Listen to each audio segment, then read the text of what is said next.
Я не знаю, вот нормальным человеческим разумением вот такие вот эти преступления, террористические акты объяснить просто невозможно. Это где-то за гранью нормального человеческой психологии. И то она вот сахатта ваш делать сейчас долгий вот это дело. Инах остеп и преступление. Вот есть было инах мечку и шбутия. Где, в какой среде они вырастают? Может быть, действительно, где-то это упущение в обществе ютия. Нам надо подумать над этими вещами. Где-то, может, мы упускаем, когда эти относительно всегда очень молодыми людьми оказываются. Может, где-то общество не дорабатывает. Это действительно, тут есть вопросы, над которыми и обществу надо подумать, и всем нам стоит подумать над этими вопросами.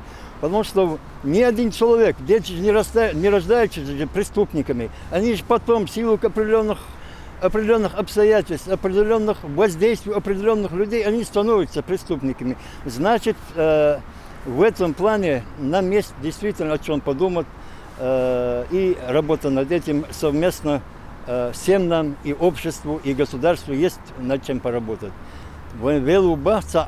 Издал декалвойл, сыну олар дал газот ядойл. Дала и кинчан севн, бьёзон се денан дал собрлойлся, масана. Это ужас, это 21 век, столица республики, все хорошо, мирная жизнь идет, дети гуляют, родители, работают люди, и произойти такому, это я вот не могу даже это объяснить, это ужасно. К сожалению, это произошло. В данной ситуации хочется подчеркнуть, что правоохранители, представители органов защитили нас в очередной раз. Мы за их, так сказать, за их спинами оказались, мы выжили. Погиб сотрудник, это очень даже прискорбно, к сожалению. Это ужас, я говорю, это недопустимо в нашей уже современной жизни. Это Чеченская республика, это не та Чечня 20-летней давности, там 30-летней давности. Я не знаю, и что еще сказать-то. Жалко родителей этих детей. Еще раз огромная благодарность этим правоохранителям.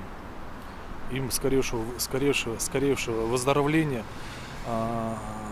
И со своей стороны, все-таки, вот, проанализировав немного, хочется сказать, все-таки, наверное, это не теракт, это такая банальная уголовщина, не совсем банальная, кровавая уголовщина. Это уголовники, которые понесли, наверное, заслуженное наказание. И еще раз хочу сказать, что правоохранительные органы в очередной раз сработали на опережение. Они не допустили вот распространения, там, каких-то осуществления каких-то дальнейших планов вот этих вооруженных людей. Все-таки это не терроризм, это уголовно преследуемое деяние, которое в Чеченской республике, благодаря руководству и налаженной системе вот правоохранительных органов, оно карается, оно не допускается. И я думаю, что уже совсем скоро все это сойдет на нет в Чеченской республике и в нашей столице. Все-таки мы будем жить так, как надо жить нормальным людям. Если кто-то захочет помешать этому, я думаю, что Чеченской республики уже дали знать, что никому это не будет позволено, и с этим будут бороться жестко и конкретно.